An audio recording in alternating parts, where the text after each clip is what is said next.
killer whale is a living symbol of the Pacific Northwest, a marine mammal drawing thousands of tourists to Washington each year. But scientists say that this multi-million-dollar industry could be harming the orcas. And tonight, Dana Rebick has part 2 of her investigative series. And Dana, you actually went undercover on a couple of whale watching trips this season.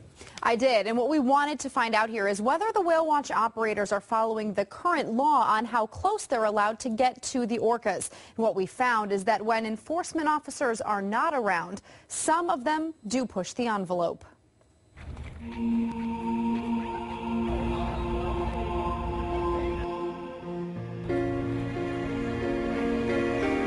Every year, hundreds of people flock to the Pacific Northwest in hopes of getting a glimpse of one of our region's most precious natural resources, the southern resident killer whale. Whale watching means big business in Washington, estimated to bring in $16 million a year. Shane Agregard owns Island Adventures, a whale watch company in Anacortes. It has a big impact on the local economies. Towns like Anacortes and Friday Harbor are affected by, people coming into town and the hotels. Hey, Jeff. Thanks for coming. We have 20 employees that make livable wage jobs, and it is what we do. It's all I've ever wanted to do. There's a lot of people that count on the industry directly, for their livelihood. When the boats head out after the orcas, there are rules they have to follow. Stay 100 yards away from the whales at all times. Slow down within 400 yards and don't drive or park in the animal's path. Although we've done a great outreach campaign to educate boaters on responsible viewing, we still see a number of incidents where people are on the water. They either don't know about the guidelines or they don't care about the guidelines, and they're getting too close or going too fast around the whales. But how close is too close? What's a few hundred feet of separation to whales who can hear each other across miles of open ocean? Tour operators who guarantee customers will see whales on their trip can charge about $100 a head. Many offer refunds or free trips if they don't deliver. Some ads show boats practically on top of the whales. We decided to see for ourselves if whale watch companies are following the rules. First stop, Friday Harbor on San Juan Island, where we geared up and got aboard the Western Explorer. How close are you able to get to the whales? At all times, we will be trying to maintain a 100-yard buffer from the whales. We will not be approaching them within 100 yards. The captain kept that promise. We did see orcas, but never got closer than a few hundred yards. Our guide also talked about the whales' endangered status and the importance of protecting them. The main goal of what we're doing with following these regulations is to get to view them with what they're naturally doing, but not impact it in any way at all. Next, we headed to Victoria, British Columbia, where we booked a trip on the Serengeti.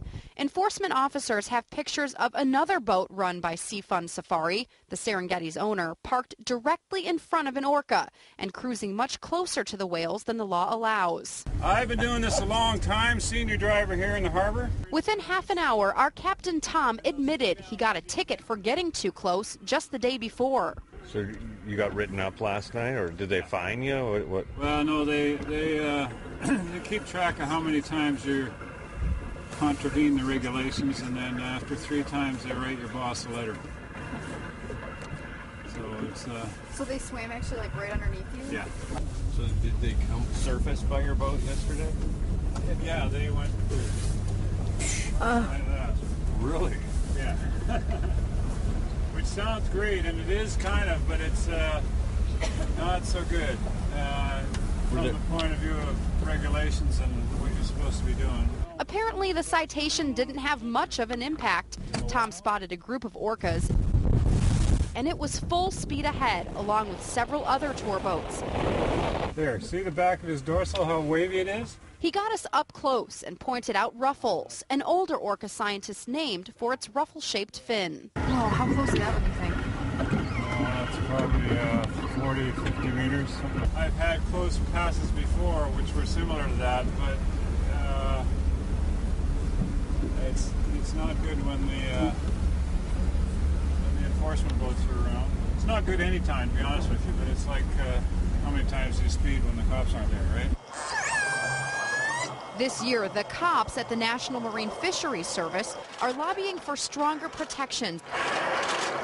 They want to double the buffer zone around the orcas and make the entire western side of San Juan Island off limits to boats within a half-mile of shore. We've identified the west side of San Juan Island as a very important foraging area, and we know that boats can affect the foraging behavior of the whales.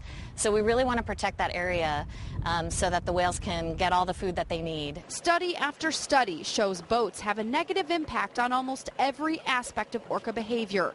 For instance, scientists found the whales spend less time eating and more time swimming when boats are nearby. What happens is that the whales start to swim faster, they take less breaks, they breathe faster, obviously, and with every liter of oxygen that you consume, you expend a certain amount of calories. Researcher Birgit Kreet says this can speed up starvation when food is scarce, as it is today. And lack of nutrition decreases the overall fitness of the population, which impacts their ability to fight off disease or reproduce. And noise is a serious hazard. Orcas depend on sound for everything, from hunting to communicating with other members of the pod. This biosonar is critical to their survival. They send sound out into the environment. It bounces off objects and brings back information like sonar.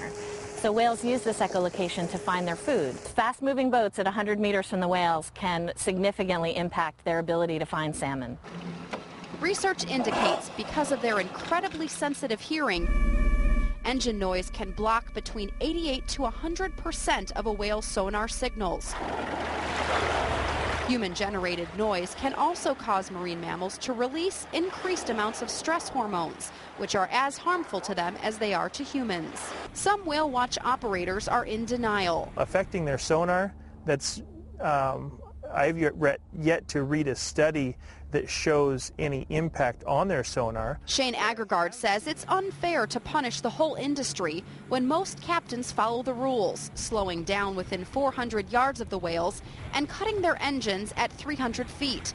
But the whale watching business is built around finding and chasing the animals all over the ocean, 6 months out of the year. We know from our monitoring data that there are boats that are at high speeds getting close to the whales. It's a circus. Mark Anderson with Orca Relief lives on San Juan Island. He sees what the whales deal with day in and day out. If you tried to imagine as a human being, what is it like?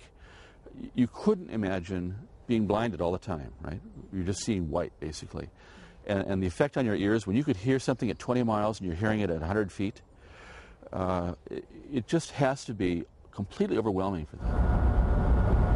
More research is being done to determine exactly how boat sounds are perceived by the whales. But even with some questions still unanswered, the government says there's more than enough evidence of harm to take action. We give the benefit of the doubt to the whales, and we still want to protect them. Some who depend on whale watching for their livelihood worry new restrictions will sink them. It's going to be hard to explain to that little kid from Kansas who it was his life dream to see a killer whale and have the whales at Pile Point right against the beach, and they traveled halfway across the country, and I have to explain to him why we have to sit and watch them from a half mile away.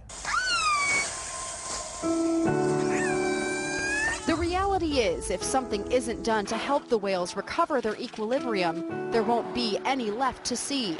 And at least one whale watch customer thinks that ticket's not worth the price. As wonderful it was to see them, I'd give it up to, if it was for their good, I would definitely give that up for them, because that's their home.